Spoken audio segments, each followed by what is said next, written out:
बच्चों, आज की जो हमारी क्लास है आप लोग बोर्ड पे देख रहे हैं, जैसा हमें दिख रहा होगा 11th फिजिक्स, और हम लोग चल रहे थे जहाँ पे चल रहे थे वहीं से आप लोग शुरू करेंगे। देखिएगा चल रहे थे हम लोग फिजिक्स। तो हम लोगों ने जो शुरू किया था इसमें बता दिया था घर्षण क्या होता है, कि घर्षण बल के प्रकार, बल के प्रकार। अब घर्षण बल हमारे दो प्रकार के हुए थे। एक तो होता है गतिक घर्षण, स्थैतिक घर्षण बल, स्थैतिक घर्षण बल, और दूसरा होता है गतिक घर्षण बल। क्या होता है? गतिक घर्षण बल। क्या होता है? पहला होता है गतिक घर्षण बल, दूसरा होता है, पहला स्थैतिक घर्षण बल और दूसरा होता है गतिक घर्षण बल। ठीक, अब यहीं पर देखते हैं हम लोग स्थैतिक घर्षण बल क्या होता है। स्थैतिक घर्षण बल जो होता है, जैसे मान लीजिएगा ये गुटका है,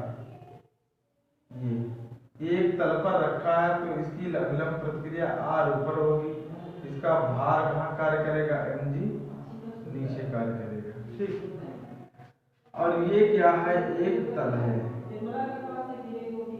एक तल है, ये तल है।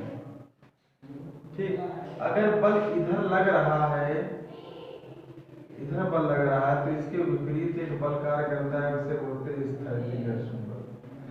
और स्थैतिक घर्षण बल जो होता है, स्थैतिक घर्षण बल अभिलंब प्रतिक्रिया R के समानुपाती होता है। यहाँ समानुपाती चिन्ह हटाएंगे, एक नियतांक आ जाएगा, तो यहाँ पर जो होगा म्यूएस हमारा स्थैतिक घर्षण गुणांक। ठीक, स्थैतिक घर्षण गुणांक होता है। ठीक, ये हो गया स्थैतिक घर्षण गुणांक। तो tan थीटा बराबर इसमें क्या हो जाएगा? tan थीटा बराबर होता है Fs बटे R। Fs बराबर होता है म्यूएस इंटू R बटे R। R से R कैंसिल हो गया, तो tan थीटा बराबर हो गया म्यूएस। मतलब स्थैतिक घर्षण कोण की इस वजह जो होती है स्थैतिक घर्षण गुणांक के क्या होती है? बराबर होती है। तो यहाँ तक हम लोगों ने कर लिया था। इसकी डिफिनेशन बताई थी कि स्थैतिक घर्षण बल जो होता है अभिलंब प्रतिक्रिया R के क्या होता है? समानुपाती होता है, ये बताया था। फिर इसके बाद हमने बताया था गतिक घर्षण बल। स्थैतिक घर्षण बल का किसी स्थैतिक मतलब क्या होता है? स्थैतिक स्थिर मतलब रुकी हुई अवस्था में जो बल लगता है उसे हम लोग क्या कहते हैं? स्थैतिक घर्षण बल कहते हैं। क्या कहते हैं? स्थैतिक घर्षण बल। इसमें क्या भाषा लिखेंगे? रुकी हुई अवस्था में जो बल लगता है उसे स्थैतिक घर्षण बल कहते हैं।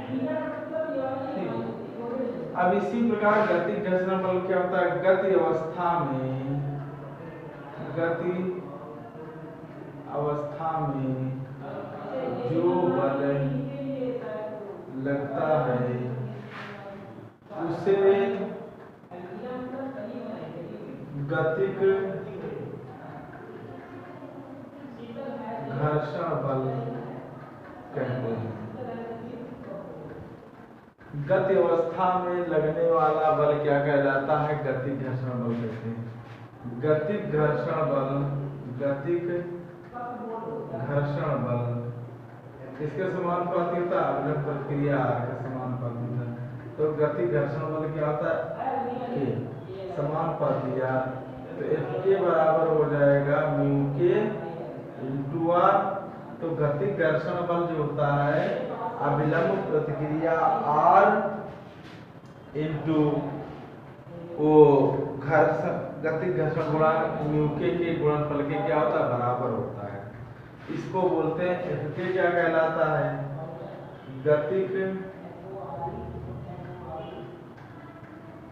घर्षण बल म्यू के गतिक घर्षण गुणांक। तो आर क्या है अभिलंब प्रतिक्रिया। ये क्या कहलाती है अभिलंब प्रतिक्रिया कहलाती है। ठीक ये कहलाती है अभिलंब प्रतिक्रिया कहलाती है। बात समझ गए आप लोग। अब यहीं पर जैसे tan थीटा बराबर ये लिखा तो tan थीटा बराबर यहाँ पर भी हो जाएगा कि एफ के बटे आर। एफ के बराबर म्यू के इंटू आर बटे आर। आर तेरा कैंसिल हो गया। tan थीटा बराबर म्यू के ये आ गया। अब यहीं पर देखिएगा यहीं पर आगे देखिएगा इसी को हम लोग आगे बढ़ाते हैं। इसका एक बार स्क्रीनशॉट लीजिएगा फिर आगे बढ़ते हैं हम लोग। देखिएगा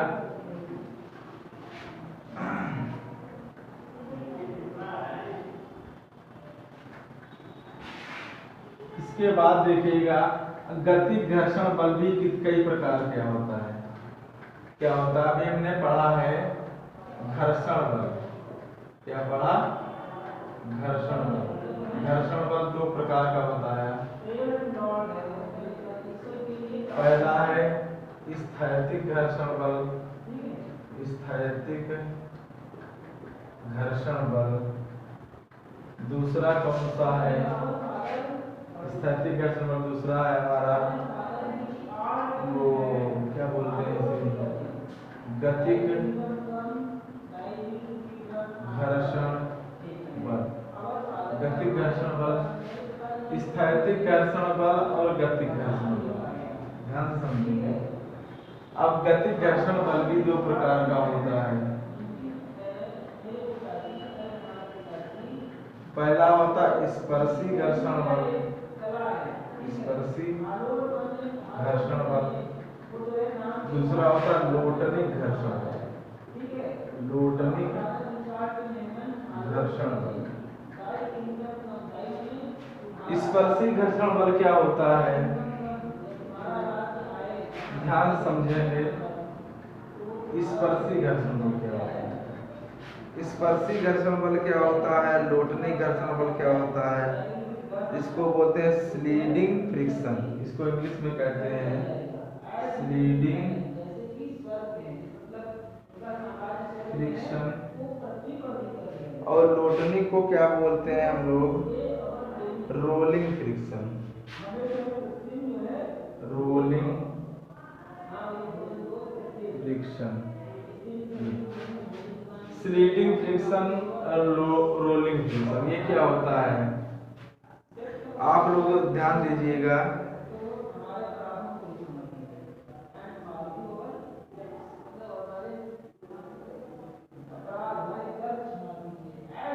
देखिएगा जैसे मान लीजिए ये सतह है। जब कोई वस्तु किसी सतह पर सरकती है ये वस्तु मान लीजिए कोई गुटका है और इस सतह पर सरक रहा है और सरकने पर जो भी बल लगता है इसे स्पर्शी घर्षण बल कहते हैं। क्या कहते हैं स्पर्शी घर्षण बल कहते हैं। मतलब जब कोई वस्तु क्या हो उस सतह पर सरके। जब कोई वस्तु किसी दूसरी सतह पर सरकती है जब किसी दूसरी सतह पर सरकती है किसी सतह पर सरकती है तो उसे स्पर्शी घर्षण बल कहते हैं। लोटनिक माने होता है लुढ़कना। जब कोई वस्तु किसी वस्तु की सतह पर क्या होती है लुढ़कती है तो उसे बोलते हैं लोटनिक। जब कोई वस्तु किसी सतह पर सरकती है तो उसे क्या कहते हैं? स्पर्शी घर्षण बल कहते हैं। स्पर्शी घर्षण बल कहते हैं। मतलब जब कोई वस्तु किसी सतह पर सरकती है तो उसे क्या बोलते हैं? स्पर्शी घर्षण बल। तो यहाँ पर लिखें जब कोई वस्तु किसी सतह पर लुढ़कती है तो उसे क्या कहते हैं? लोटनिक घर्षण बल कहते हैं। लोटनिक घर्षण बल कहते हैं। क्या कहते हैं? लोटनिक घर्षण बल कहते हैं। ठीक, तो ये हमारी दो परिभाषाएं थी। मतलब जब कोई वस्तु किसी सतह पर सरके तो उसे स्पर्शी घर्षण बल, और जब कोई वस्तु किसी सतह पर लुढ़के तो उसे हम लोग बोलते हैं वो लोटनिक घर्षण बल। अब और थोड़ा सा समझिएगा, यहीं पर थोड़ा और समझिएगा आप लोग, और थोड़ा ध्यान दीजिएगा, आप लोग समझिएगा थोड़ा।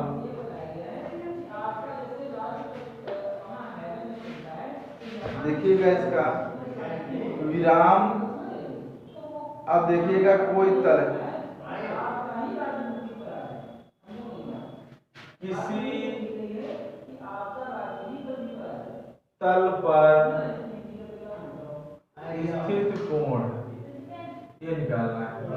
मान लीजिए किसी कोई एक तल है, किसी आनत तल पर, लैंग्वेज लिखिए, किसी आनत तल पर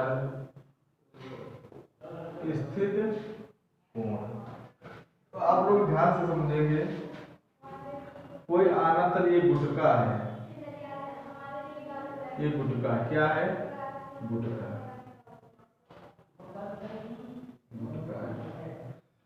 और ये गुटका है जिसका अविलंब प्रतिक्रिया ऊपर कार्य कर रही है और इसका भार कहाँ कार्य करेगा? mg नीचे कार्य करेगा। ठीक, ये कोण मान लेते हैं थीटा है। अब जब थीटा होगा तो इसके कितने घटक होंगे? दो घटक होंगे। देखिएगा, एक पर इधर लगेगा mg sin थीटा और इसके विपरीत बल एक कार्य स्थैतिक घर्षण बल है। एक बल कार्य करेगा, इसको रोकने का कार्य करेगा, इसको स्थिति में लाने का कार्य करेगा इधर। और दूसरा क्या होगा? एक घटक होगा mg cos थीटा। दूसरा घटक क्या होगा? mg cos theta. अब देखिएगा, यहाँ पर देखिएगा जो ये अविलंब प्रतिक्रिया R है, R जो है ये mg cos थीटा को संतुलित करेगी। क्यों संतुलित करेगी? क्योंकि इसके ये अविलंब प्रतिक्रिया R जो है ये किसको संतुलित कर रही है? mg cos थीटा को संतुलित कर रही है।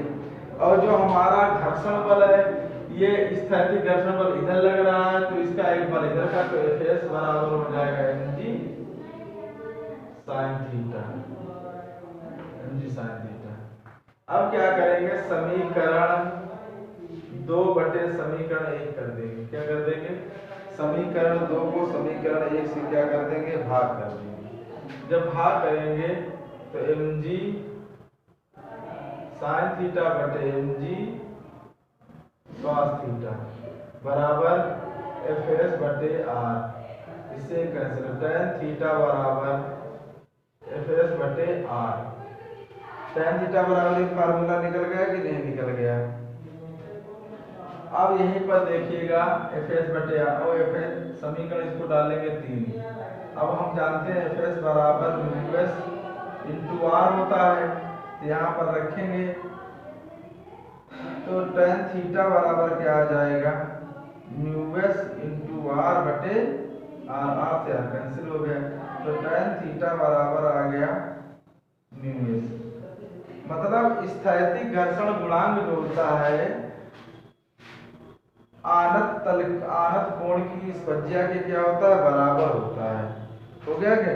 ये हमारा घर्षण कोण तथा स्पर्शी कोण के बराबर, घर्षण कोण जो होगा स्पर्शी कोण के क्या हो जाएगा। अब देखिएगा यहीं पर क्या हो गया, म्यू आ गया।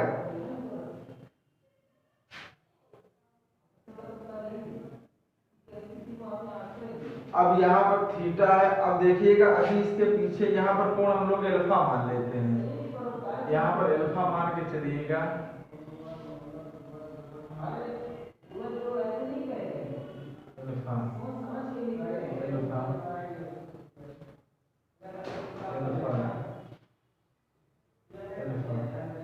अब ये हो गया कि अब ये म्यूएस क्या होता है, आप लोग जानते हैं बहुत अच्छी तरीके से, tan थीटा बराबर होता है म्यूएस, होता है कि नहीं।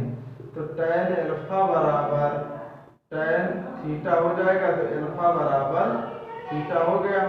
अब यहीं पर देखिएगा स्पर्शी कोण जो होता है, स्पर्शी कोण किसके बराबर हो गया, घर्षण कोण के बराबर हो गया। ये निकल के आ गया, स्पर्शी कोण किसके बराबर हो गया, घर्षण कोण के बराबर हो गया।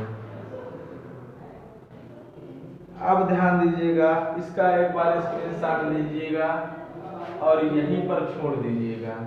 कल हम लोग इसी के आगे चलते हैं, रुक्ष आनत तल पर पिंड की गति। कौन सी हेडिंग डाल दीजिएगा, रुक्ष आनत तल पर पिंड की गति, ये हेडिंग डाल दीजिएगा और कल हम लोग यहीं से शुरू करेंगे। आज के लिए इतना ही रखते हैं। जय हिंद।